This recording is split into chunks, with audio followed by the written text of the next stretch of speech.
Izabella Kaminska. I'm a blogger for the Financial Times, and I'm one of the few people, I think, in the mainstream press that's been looking at this phenomenon of peer-to-peer lending, because when I joined the FT in 2008, I started looking at this sort of stuff because it was the crisis, and I thought it was always very interesting, and collaborative funding models, cooperative banking. I thought it would be the future, but then I found out that nobody else really was very interested in it. And when I talked to bankers or central bankers, they didn't really think very much of it. They didn't think it was a phenomenon at all. And then now, 4 years later, I keep hearing about it, and the phenomenon is definitely growing. And I believe it will be the future. And every time I speak to a central banker and they say, "Oh well, it's just insignificant. It's not worthwhile at all." I'm like, "Well, I think you'll be wrong." Anyway, so I'm really interested and happy to be here to hopefully be one of the sort of few journalists who's kind of committed to covering this. And we're representing, I think we've got 4 major sort of representations of what's happening in the peer-to-peer lending arena. I thought the best thing to do is if each one of you quickly introduces what you bring to the model, and very briefly how you differ from each other, basically, and the key selling point for your business. So why don't you start? Hi everyone. So I'm Charles Sedley. I'm the co-founder of Prêt d'Union. So Prêt d'Union is a peer-to-peer lending platform that operates in France. It allows basically investors that have money to invest to finance directly consumer loans that are subscribed by borrowers. So basically the borrowers have lower rates on our platforms, and in the meantime, lenders enjoy higher rates than from normal products. We've launched the platform 17 months ago, so in December 2011. We have issued, as of today, almost 23 million euros in credits, and last month we did 3 million. So the trend is quite good, the growth as well, so we're very happy. Great. And Vincent, if you could give us a quick brief. My name is Vincent. I'm the CEO of 2 platforms of crowdfunding, one which is existing since 3 years now, called Banque, which is a platform dedicated to creativity and innovation. It works on the reward-based system, or don contre don en français, ou don contrepartie. And we just launched another one 10 days ago, called Hello Merci, which is a peer-to-peer lending, so des prêts entre particuliers, which is a social way to see things because you don't have any interest rates for the lenders. The idea behind it is to borrow money to each other to make sure that we can give birth to our projects. So we are both on platform, non-speculative platforms.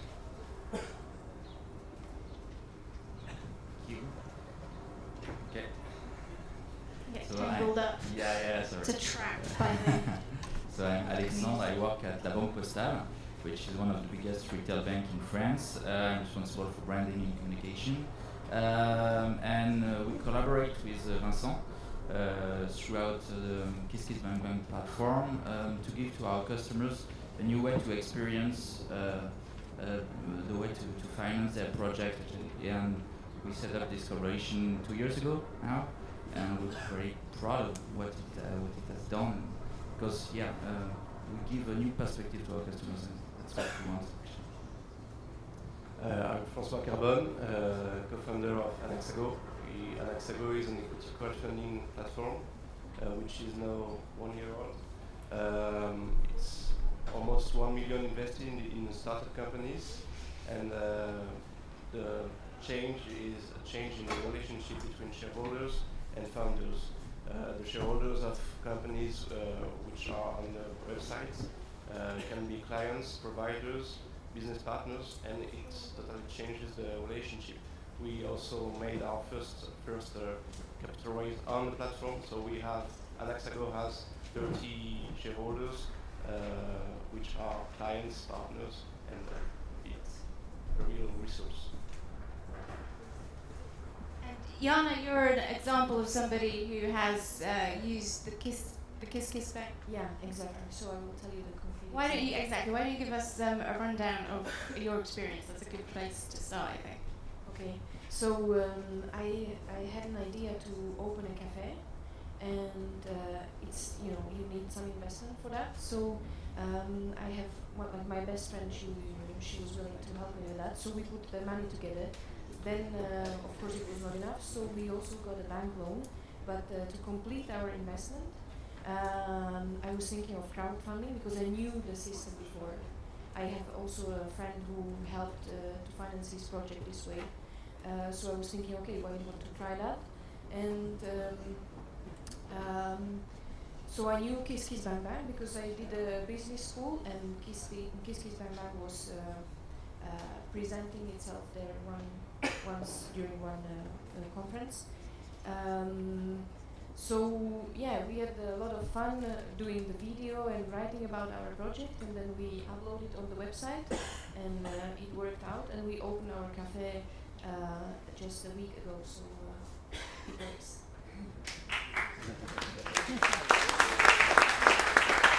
So how does it work now? Now that you've raised the money, what's the next phase in your relationship with the finance?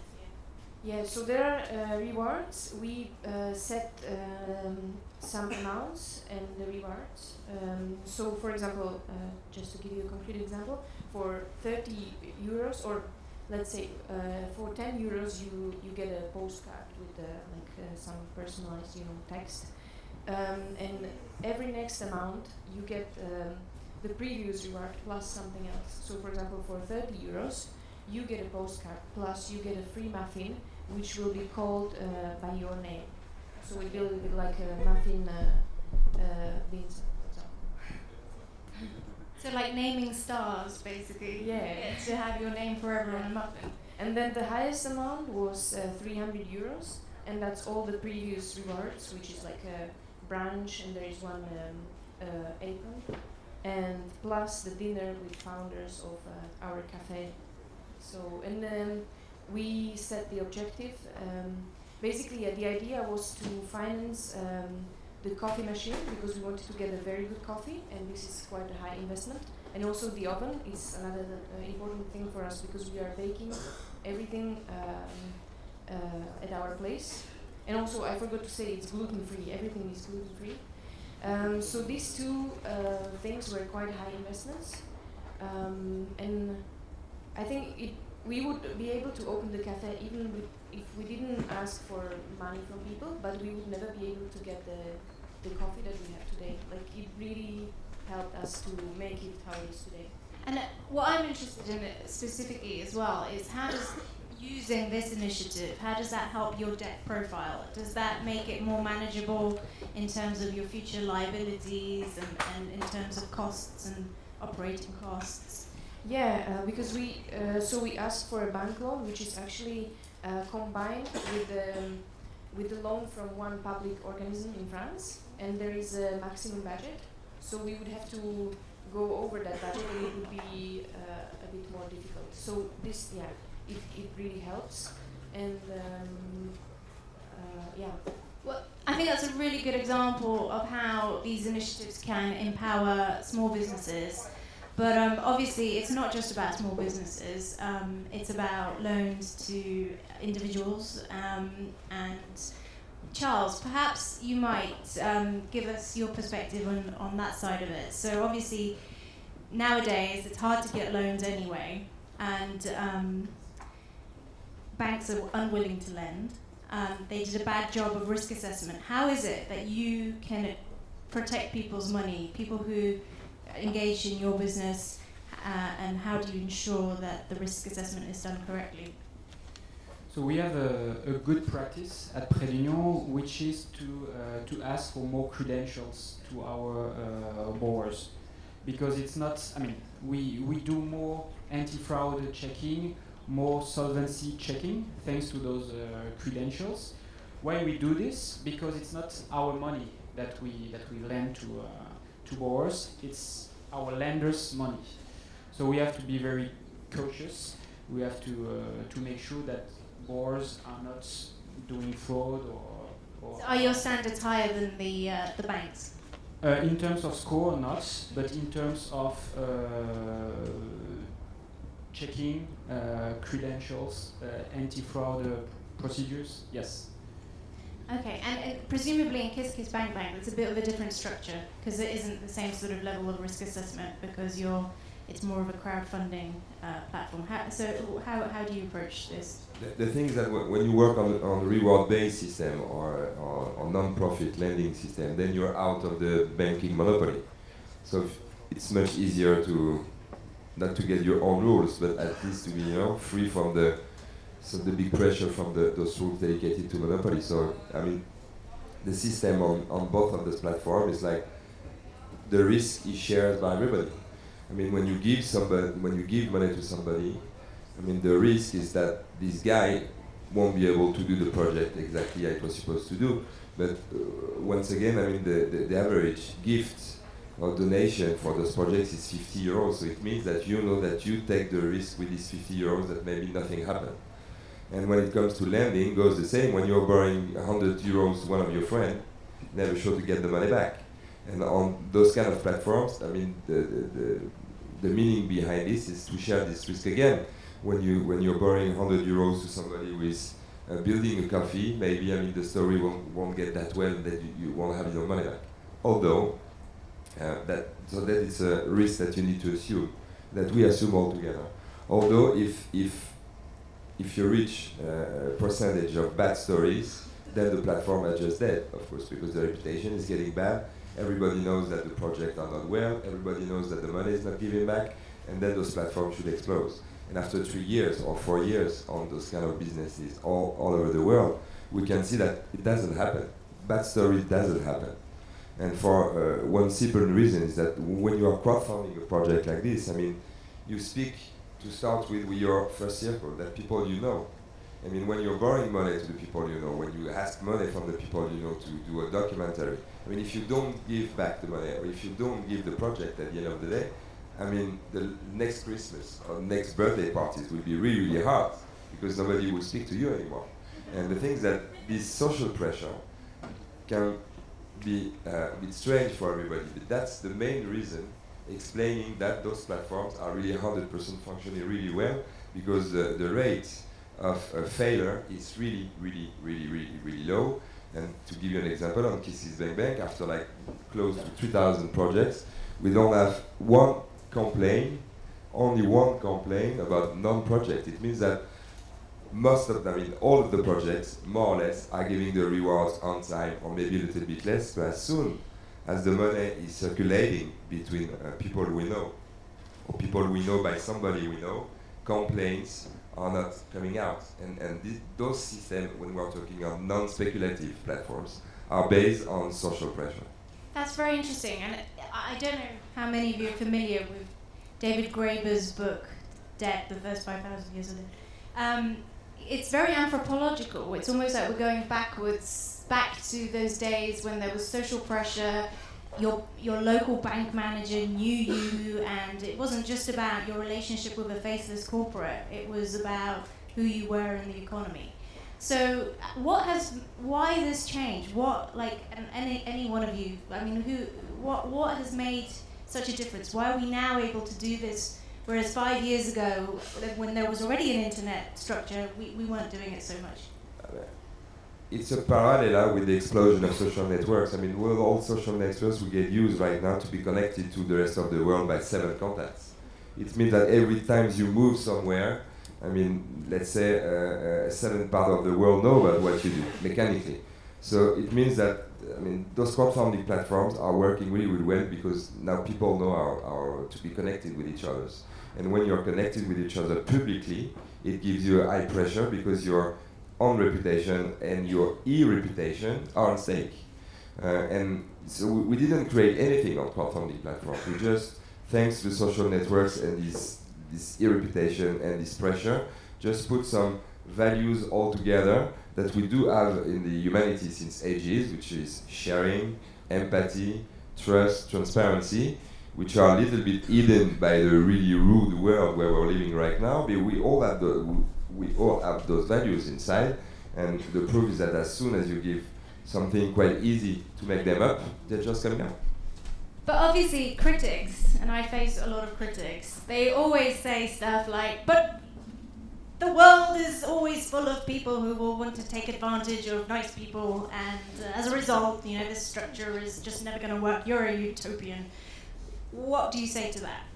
Just talk about figures. When we have been creating KissKissBankBank 4 years ago, when we were searching some money, some funds for us, everybody told us that we were crazy, like children of hippies, and that was an utopia. It was 4 years ago. Now, with the first numbers, in 2012, it was close to $3 billion exchanging on the platforms. In 2013, it will be 5 or 6,000 billions dollars. And if you are reading Forbes magazine, they are predicting $100 billions in 2020. So you don't have to give a lot of explanation except numbers, and those numbers are quite big enough to prove that the utopia is just becoming a reality. So what you're saying is that actually humanity we do have a chance. Yeah, I think it's the proof that we've got a chance. Yeah, for sure. So yes, why don't we get the perspective now of the more traditional banking? I know you don't want to be represented as the voice of the old finance world, but that's the way it is. Yeah, exactly. So why are you more forward-looking, and do you think you're unique in the banking sphere to be this way? You said earlier that we did banks in general did a bad job in risk assessment, and that's true actually, and that's where all the crises came from together, and the trust crumbling down also. So what we wanted to do actually as La Banque Postale, which is a really young bank actually, because it was set up in 2006, from the lending perspective of a new bank coming to the market, is that we wanted to embody trust like no one. So we set up pretty simple loans, actually, consumer loans, and then we just began to explore the new frontiers of lending, and we saw that crowdfunding in 2009, 2010 could be, something new for our customers.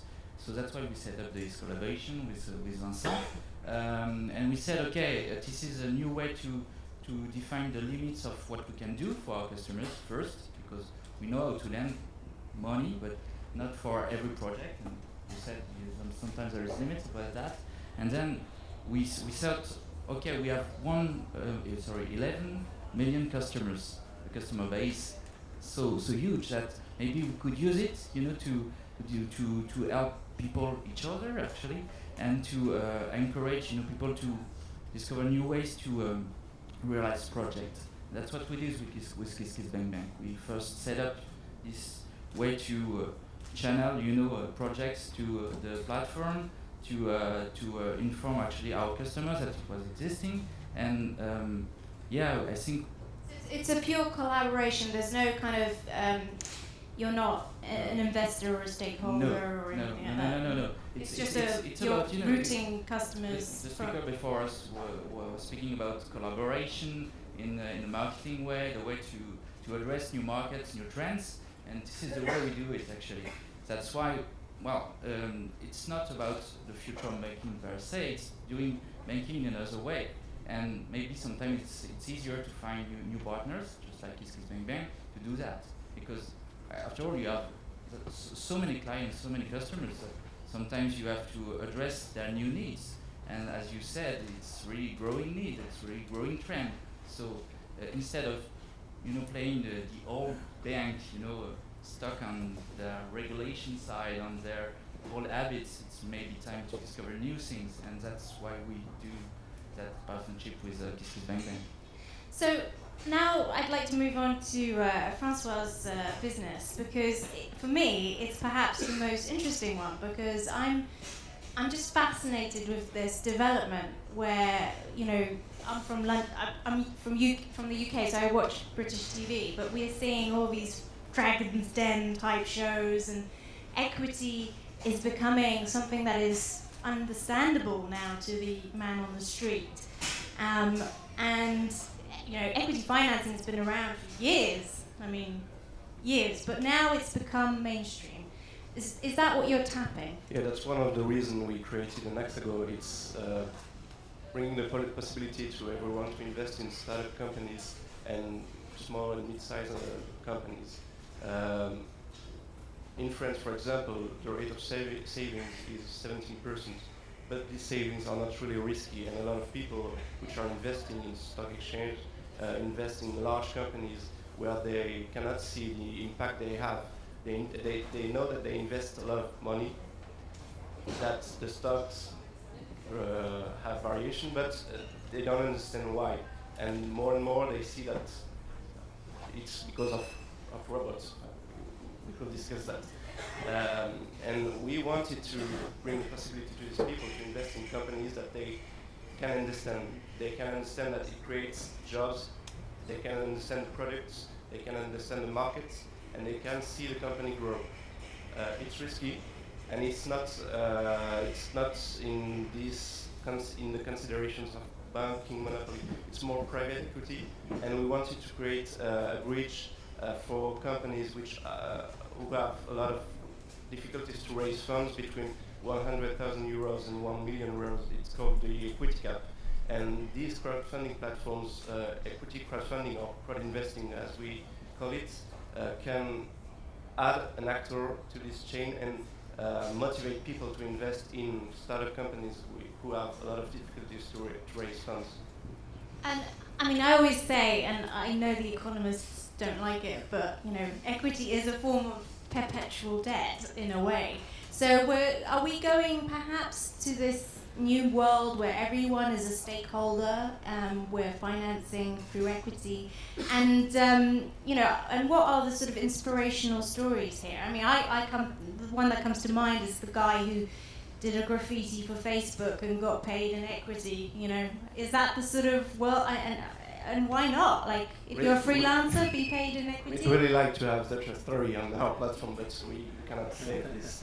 But it's the idea. It's to bring the possibility to shareholders to be also stakeholders or in country. It can be providers, clients, partners, and as I said at the beginning, we see this, we experimented this, and it's a real resource. They are the first ambassadors of Hexago. They are the first ambassadors of companies who raised funds on the platform, and we see more and more startup companies coming to Hexago for this kind of financing, and they could raise funds with classic actors, but they come here to find this thing to motivate their stakeholders to become shareholders. So, in your experience collectively, to what degree do you think the financial incumbents at the moment are watching what you're doing, and even, I mean, I speak for you as well, because you know you've got big competitors, and you know, are they watching this area? Do they care? Do they realise that their entire business model is about to fall down? Yeah. about for I'm not so that sure. It's not. Maybe it's a matter of time perspective, but yes, they watch it, but I guess they don't really understand it.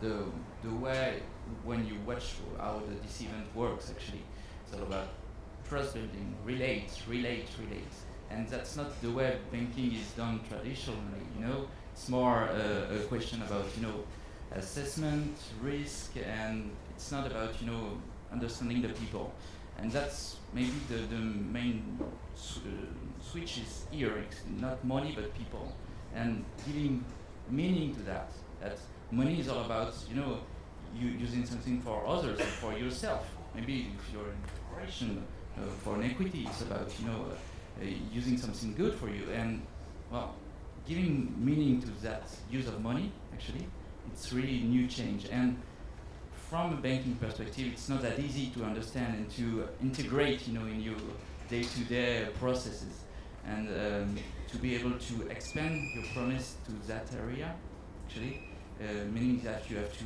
understand it, to relate it, and that's not the way bankers do actually. Well, I think it's a very important point. You're saying, we're going to a more transparent model, and we've come from a world of securitizations where God knows what's backing whatever. So, This point is really important, transparency, and I think you can talk about it because projects on Kiss Bank, I think, have a lot of videos and photos. We are trying to do the same thing, transparency, a lot of transparency, because if you don't, if you can talk to these people you are looking for to invest in your company, if you can show your product, if you can talk to them, it won't be successful. I think there's three main factors. There's transparency, confidence, and simplicity. What I can tell you about the regulator, we worked a lot lately with the government, with a phenomenon called les assises de l'entrepreneuriat. I've been talking a lot with a regulator called ACP in France, the exact same thing that SEC in America. And I can give you one sentence which is going to summarize everything. They told us, okay, yesterday we were, all of you, too little and too small to be above the radar. Now you're big enough, and I can tell you, you are above the radar. It means that for those regulators, especially in Europe, before they were not laughing about what we did, but for us it was so small that it didn't have any influence on their own business. Right now it's changing, and difficult things will start, for sure. Charles, as someone who comes from the old banking world, what's your view? Actually, now we're doing 3 million euros in loans per month. It's only web, so some traditional banks doesn't do that. So you've got a niche, basically. It's a scalability thing for you. Exactly. And it's true. 2 years ago, people thought it was funny. It was a funny platform with crazy colors or whatever. Now they're looking at it. I don't know what. But you see, that's a very interesting point, and I agree. They did think it was funny. But even if we have the big names coming into this field, is there really a monetization opportunity for them? Can they ever make it work? It seems to me it is designed to be a smaller business model. Charles, and then go on. So actually, our concept, crowdfunding is a platform concept, meaning that what people are paying regarding consumer loans interest, it doesn't come to the platform. It goes to other people. Cutting out the middleman, basically. Exactly. And which is why, why would the banks ever want to be involved? Yeah, and for banks, they keep the interest.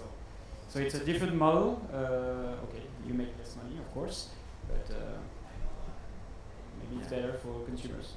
Yeah, but that's true. Actually, it's all about the consumer perspective. So you can talk a lot about banks, but after all, they need customers actually that make deposits, and these customers they need to relate also to this new form of financial institutions, and to do so actually you have to be able to give that investment or that deposit a meaning. And the way to do that is that, well, you need to open up a little the way you structure financing actually. So maybe you banks could broaden up their horizon to that kind of formula of financing, new funding, because there may be a niche, maybe it's a niche market, but it's also there is a gap to fill actually, and you can actually fit this kind of new product into a more traditional product range actually. To come back on figures on traditional markets, we know because we work together that banking system is watching crowdfunding, at least without the smile anymore. But for the disruptive markets, the best number, or the best figures come from this morning. Google just invested $100 million in Charles Cousins in America, called the Lending Club, which means that when you've got such a big company which is investing such a lot of money in one of our platforms, it means that this morning the view and the point of view from everybody concerning crowdfunding platform is going to change starting today? We do not talk a lot about this when we are comparing crowdfunding for lending platforms and banking.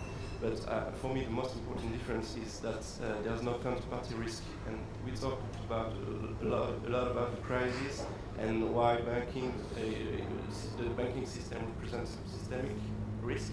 And these crowdfunding platforms, there's no money creation; it's direct, and there's not the same risk.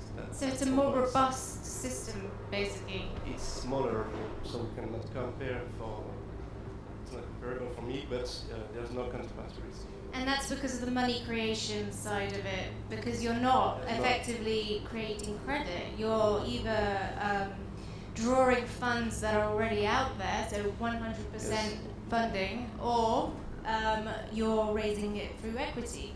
In which case, there's actually no exponential kind of. Yes, when the lenders lends 100, it goes directly to the project, and there's no 100 from the lenders and 1,000 for so the project. It's almost like the system is reacting. It's not the same job, but there's no risk. So the system is kind of reacting to the crisis by creating a sort of full reserve banking alternative in a way. The Google thing is very interesting, and Google, you're basically arguing there is an interest for banks to be in here, they can make money from it. But perhaps there's, again, a scalability. Like someone like Google can draw scale from this sort of thing on a corporate level.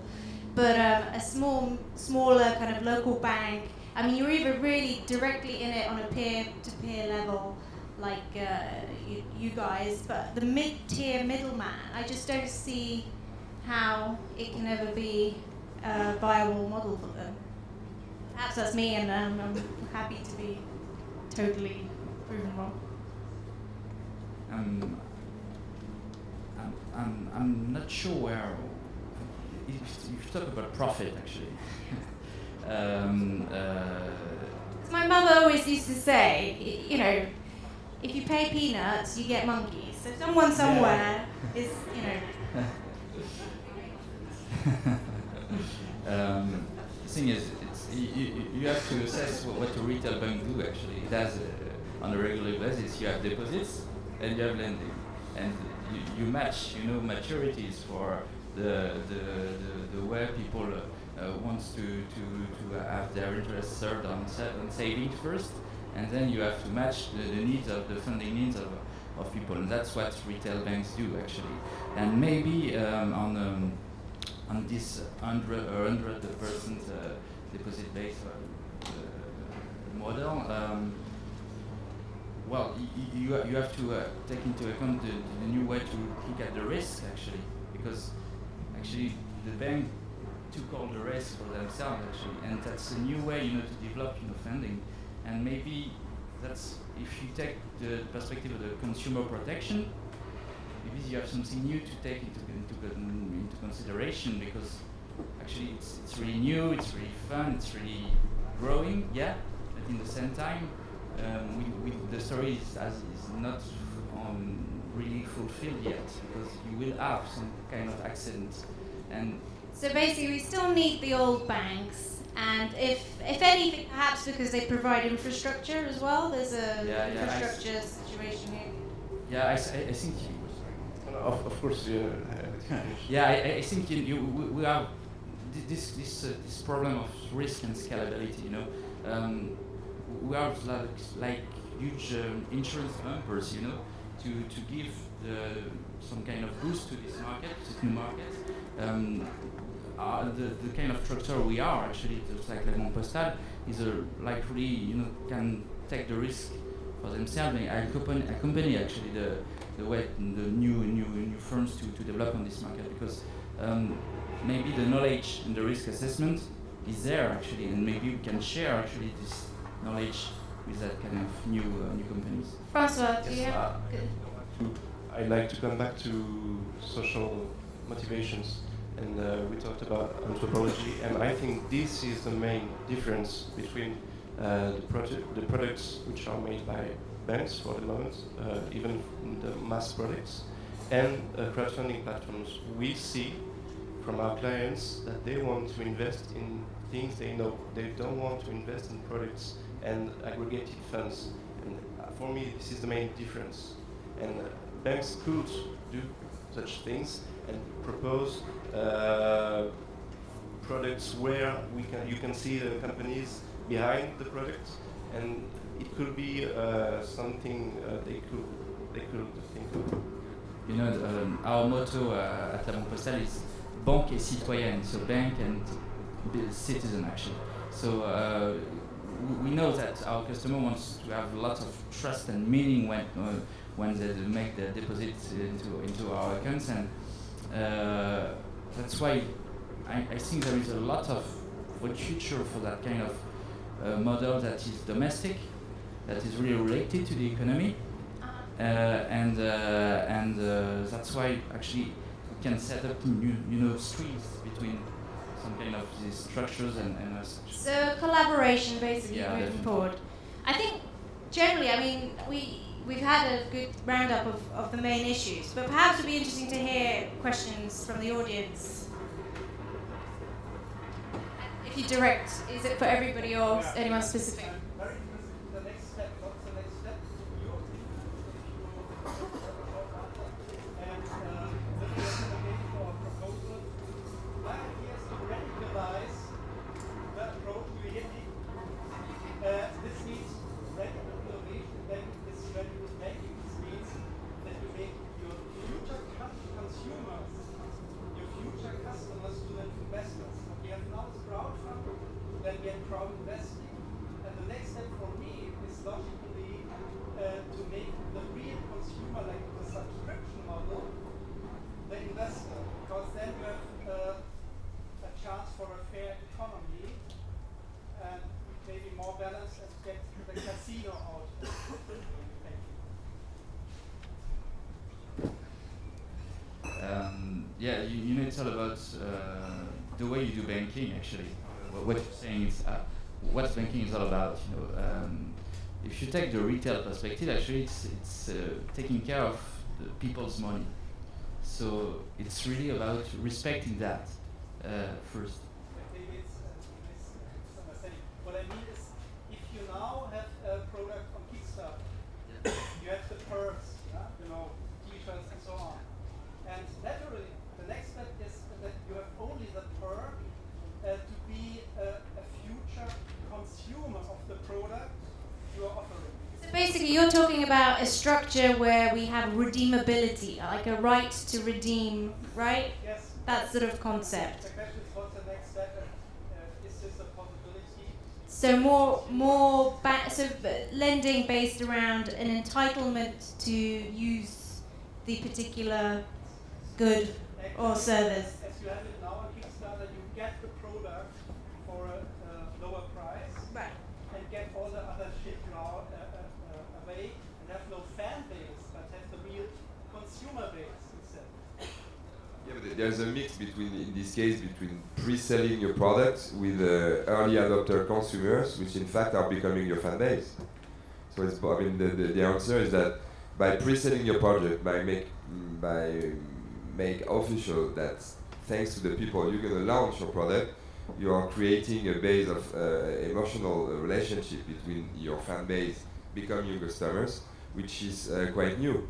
Although, as you can see on Kickstarter sometimes, it's exactly where sometimes problem starts.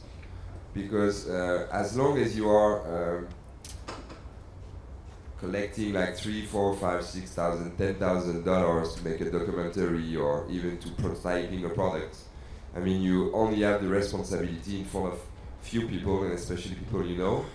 When you start to pre-sell product like this on a large basis, and it doesn't happen in Europe yet, but in Kickstarter it happens like maybe once a month, then you've got $2, $3, $4, $5, $6, $10 million which are collected. And then in this case, the question you're asking is the good question. Are crowdfunding platforms meant, in this case, to collect as much money on this reward-based system?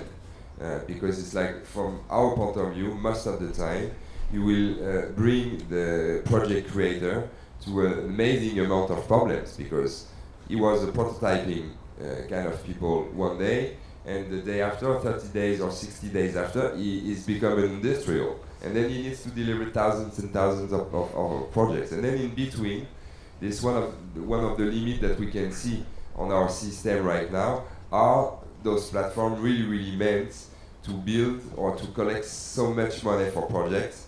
And I think one of the answers, it's come to Alexandre answers, is like maybe when it starts to be really big, it should shift between donations to equity. Because then in this case, I mean, when you're filling a company with $10 million, is it really normal and convenient that it's only donation? And I was about to say that I haven't read such stories, but I think that when such companies raise $10 million, a lot of private equity investors come to them and invest to get equity to help them and build teams to help them to push the products that they have pre-sold. We'll see. The future will tell us about that. But it's a tricky space about crowdfunding, which is the only one, by the way. With a really new market, the only tricky space about our system are meant to this kind of project. Yeah, I had a question, kind of related to that, but moving over. My name's Rachel from Barcelona, and I had a question around scaling that was mentioned before. It seems like there's a need to have a collective value proposition among these communities, these audiences.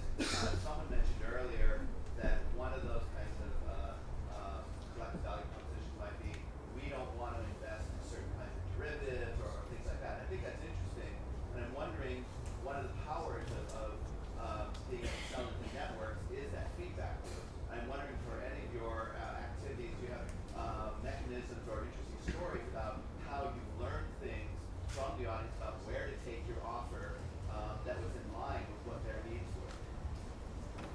Yes, we've seen this, and so we learn what the community prefers considering projects. And it's also interesting for us to co-invest, because a large community selects projects, and it can be really interesting for private equity actors, because they are used to take decisions in small committee, like 2-3 persons maximum, and now it can yes, we didn't talk about it, but the market tests for these projects, either for capital raise or for pushing products, it's a real important notion for me. The projects test the market, and we're kind of out of time, unfortunately. So I'm sure the panel will be sharing their expertise throughout the day and can answer questions later, right? But thank you very much. And